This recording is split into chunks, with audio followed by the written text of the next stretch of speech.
அடுத்ததாக ஒரு நிமிட செய்திகளை பார்க்கலாம்.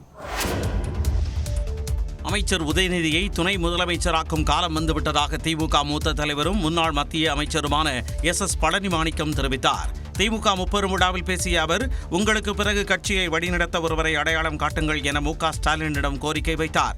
உங்களுக்கும் பேடையில் அமர்ந்திருக்கிற கழக தலைவர்களுக்கும் ஏன் இன்னும் தயக்கம்? உதயநிதியை துணை முதலமைச்சர் ஆக்க வேண்டாமா?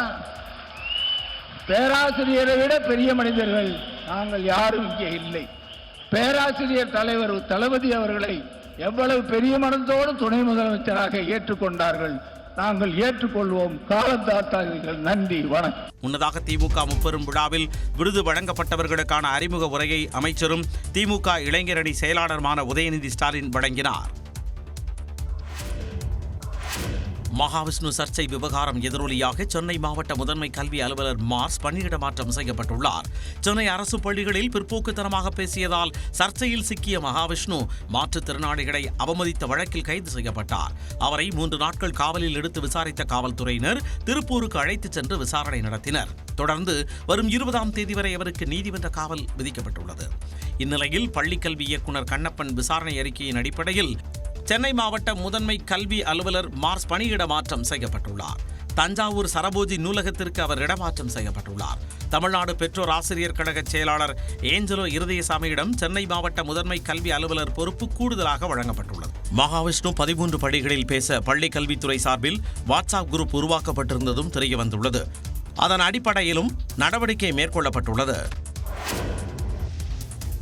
இடஒதுக்கீட்டிற்கு ஆபத்து இருக்கிறது என்று தொடர்ந்து சொல்லியும் எந்த நடவடிக்கையும் எடுக்காமல் முதலமைச்சர் ஸ்டாலின் அரசியல் செய்து வருவதாக பாமக தலைவர் அன்புமணி ராமதாஸ் குற்றம் சாட்டியுள்ளார். விழுப்புரம் மாவட்டம் திண்டிவனத்தை அடுத்த தைலாபுரம் தோட்டத்தில் இடஒதுக்கீடு போராட்டத்தில் உயிர் நீத்த தியாகிகளுக்கு பாமக நிறுவனர் ராமதாஸ், தலைவர் அன்புமணி உள்ளிட்டோர் அஞ்சலி செலுத்தினர். பின்னர் செய்தியாளர்களிடம் பேசிய அன்புமணி, பெரியாரின் கனவை, கொள்கைகளை முழுமையாக ஏற்றுக்கொண்ட கட்சியாக பாமக உள்ளதாக கூறினார். சமூக நீதிக்கு ஒரு அடித்தளம் தமிழ்நாட்டில் எந்தெந்த சமுதாயங்கள் எந்த நிலையில் இருக்கிறது என்று தெரிந்து கொள்ளக்கூட முதலமைச்சருக்கு ஆர்வம் இல்லை, அக்கறை கிடையாது. இது ஒரு அடிப்படை தேவை. இன்றைய சூழலில் எந்தெந்த சமுதாயங்கள் எந்தெந்த ஜாதி எந்த நிலையில் இருக்கிறது, இடஒதுக்கீட்டை பயன்படுத்தி ஒரு சில சமுதாயங்கள் முன்னேறி இருக்கிறதா இல்லை இன்னும் மோசமாக இருக்கிறதா என்றெல்லாம் தெரிந்து கொள்ள கூட ஆசை கிடையாது முதலமைச்சர் அவர்களுக்கு. தற்போது மிகவும் பிற்படுத்தப்பட்ட பிரிவினருக்கு வழங்கப்படும் இடஒதுக்கீட்டில் வன்னியர்களுக்கு குறைந்த அளவே இடஒதுக்கீடு கிடைப்பதாக அன்புமணி குற்றம் சாட்டினார். தமிழ்நாட்டில் சாதிவாரி கணக்கெடுப்பு நடத்தப்படும் என திமுகவின் முப்பெரும் விழாவில் அறிவிக்க வேண்டும் என்றும் அன்புமணி கோரிக்கை விடுத்தார். புரட்டாசி மாத பௌர்ணமியை ஒட்டி திருவண்ணாமலையில் சுமார் 12 லட்சம் பக்தர்கள் விடிய விடிய கிரிவலம் மேற்கொண்டு சுவாமி தரிசனம் செய்தனர்.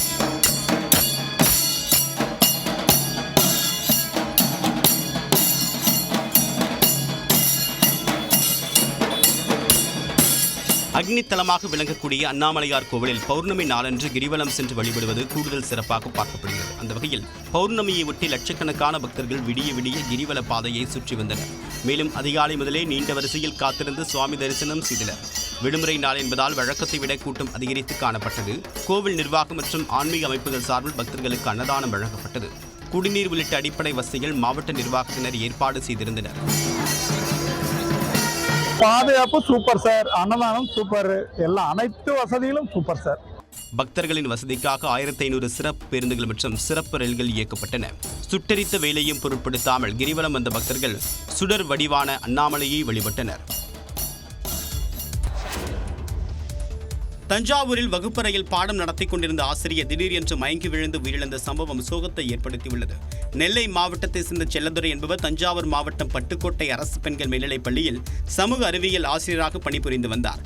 இவர் மாணவிகளுக்கு பாடம் எடுத்துக் கொண்டிருந்த போது திடீரென்று மயங்கி கீழே சரிந்தார். இதை பார்த்து அதிர்ச்சியடைந்த மாணவிகள் உடனடியாக மற்ற ஆசிரியர்களுக்கு தகவல் தெரிவித்தனர்.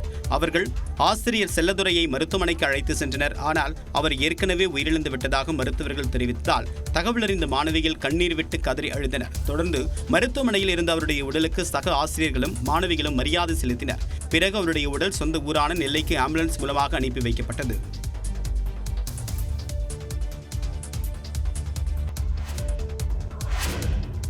நிபா வைரஸ் எதிரொலியாக கேரளாவை ஒட்டியுள்ள எல்லையோர பகுதிகளில் கண்காணிப்பை தீவிரப்படுத்த மாவட்ட சுகாதார அலுவலர்களுக்கு பொது சுகாதாரத்துறை அறிவுறுத்தியுள்ளது.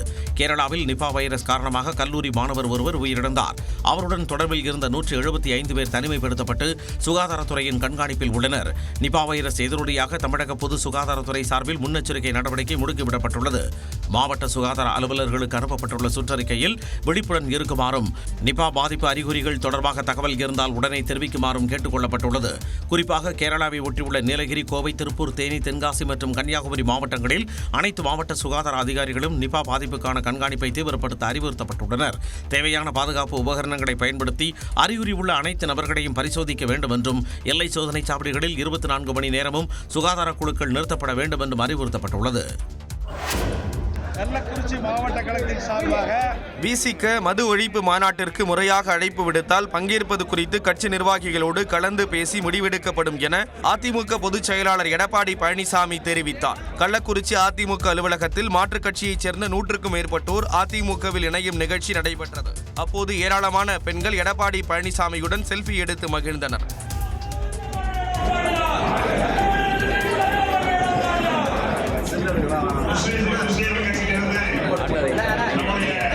பின்னர் செய்தியாளர்களிடம் பேசிய எடப்பாடி பழனிசாமி விசிகவின் மது ஒழிப்பு மாநாட்டில் பங்கேற்பது குறித்த கேள்விக்கு பதிலளித்தார். ஏற்கனவே அங்கேயே சொல்லிட்டேன், அனைத்து இந்திய அண்ணா திராவிட முன்னேற்ற கழகத்திற்கு முறையாக அழைப்பு வந்தால் மூத்த தலைமை கழக நிர்வாகிகளோடு கலந்து பேசி முடிவு அறிவிக்கிறார். மொத்த கருத்துடைய கட்சிகள் எல்லாம் தங்களது கூட்டணிக்கு வந்தால் இணைத்துக் கொள்வோம் என்றும் எடப்பாடி பழனிசாமி தெரிவித்தார். குவாட் மாநாட்டில் பங்கேற்க பிரதமர் நரேந்திர மோடி வருகின்ற 21ஆம் தேதி அமெரிக்கா செல்ல உள்ளார். இந்தியா, அமெரிக்கா, ஜப்பான் மற்றும் ஆஸ்திரேலிய நாடுகள் அங்கம் வகிக்கக்கூடிய குவாட் அமைப்பின் 4ஆம் மாநாடு அமெரிக்காவின் டெல்வரா நகரத்தில் நடைபெறுகிறது. ஜோ பைடன் தலைமையில் நடைபெறக்கூடிய இந்த மாநாட்டில் பங்கேற்க பிரதமர் நரேந்திர மோடி 21ஆம் தேதி அமெரிக்கா செல்கிறார். இந்த அமைப்பு கடந்த ஆண்டில் செய்த பணிகள் குறித்தும், வரக்கூடிய ஆண்டில் செய்ய வேண்டிய பணிகள் மற்றும் இந்தோ பசிபிக் பிராந்திய நாடுகளுக்கு செய்ய வேண்டிய பணிகள் குறித்தும் இந்த மாநாட்டில் ஆலோசிக்கப்படும். இதைத் தொடர்ந்து நியூயார்க் நகரில் இந்திய வம்சாவளியினர் மத்தியில் மோடி உரையாற்ற உள்ளார். அமெரிக்காவை சேர்ந்த முன்னணி தொழில் நிறுவனங்களின் தலைமை செயல் அதிகாரிகளை சந்தித்தும் பேச உள்ளார். மேலும் செப்டம்பர் 23ஆம் தேதியன்று எதிர்காலத்திற்கான மாநாடு என்ற தலைப்பில் ஐக்கிய நாடுகள் சபையில் நடைபெறக்கூடிய கூட்டத்தில் பிரதமர் நரேந்திர மோடி உரையாற்றுவார். இந்த பயணத்தின் போது பல்வேறு நாட்டு தலைவர்களை சந்தித்து பேசியிருப்பதாகவும் வெளியுறவுத்துறை அமைச்சகம் வெளியிட்டக்கூடிய அறிக்கையில் தெரிவிக்கப்பட்டுள்ளது. அடுத்த ஆண்டு குவாட் மாநாட்டை இந்தியா நடத்தவிருப்பதும் குறிப்பிடத்தக்கது. விநாயகர் சதுர்த்தி விழாவை ஆங்கிலேய ஆட்சியாளர்கள் புறக்கணித்ததைப் போலவே காங்கிரஸ் கட்சியும் புறக்கணிப்பதாக பிரதமர் மோடி கடுமையாக சாடியுள்ளார். விநாயகர் சதுர்த்தியையொட்டி உச்சநீதிமன்ற தலைமை நீதிபதியின் இல்லத்தில் நடைபெற்ற பூஜையில் பிரதமர் மோடி பங்கேற்றதை எதிர்க்கட்சிகள் கடுமையாக விமர்சித்திருந்தன. இந்நிலையில் ஒடிஷா மாநிலம் புவனேஸ்வரில் நடைபெற்ற பொதுக்கூட்டத்தில் கலந்து கொண்டு பேசிய பிரதமர் மோடி, பிரித்தாளும் சூழ்ச்சியை கடைபிடித்த ஆங்கிலேய ஆட்சியாளர்கள் விநாயகர் சதுர்த்தி விழா கொண்டாட்டத்தால் எரிச்சலடைந்ததாக தெரிவித்தார். அதேபோன்று தற்போதும் இந்திய சமூகத்தை பிரித்தாள முயற்சிப்பவர்கள் விநாயகர் சதுர்த்தி கொண்டாட்டத்தால் எரிச்சல் அடைவதாக கூறினார். कांग्रेस और उसके इकोसिस्टम के लोग पिछले कुछ दिनों से इसलिए भड़के हुए हैं क्योंकि मैंने गणपति पूजन में हिस्सा लिया था. ஆட்சி அதிகார பசியில் இருப்பவர்களுக்கு விநாயகர் சதுர்த்தி விழா பிடிக்கவில்லை என்றும் பிரதமர் மோடி விமர்சித்தார். மகாராஷ்டிரா மாநிலத்தில் பல்வேறு இடங்களில் பிரம்மாண்ட விநாயகர் சிலைகள் நீர்நிலைகளில் கரைக்கப்பட்டன.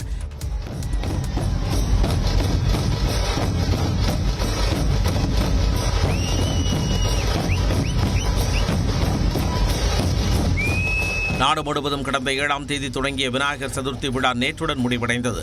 மும்பையில் லால் பக்சா ராஜா என்று அழைக்கப்படும் பிரம்மாண்டமான விநாயகர் சிலையின் ஊர்வலம் மிகவும் விமர்சையாக நடந்தது.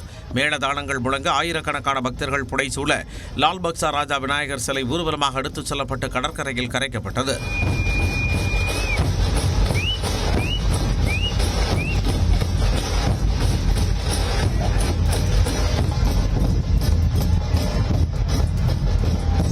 மகாராஷ்டிரா முதலமைச்சர் ஏக்நாத் சிண்டே தனது இல்லத்தில் வைக்கப்பட்டிருந்த விநாயகர் சிலைக்கு சிறப்பு பூஜை செய்து வழி அனுப்பி வைத்தார்.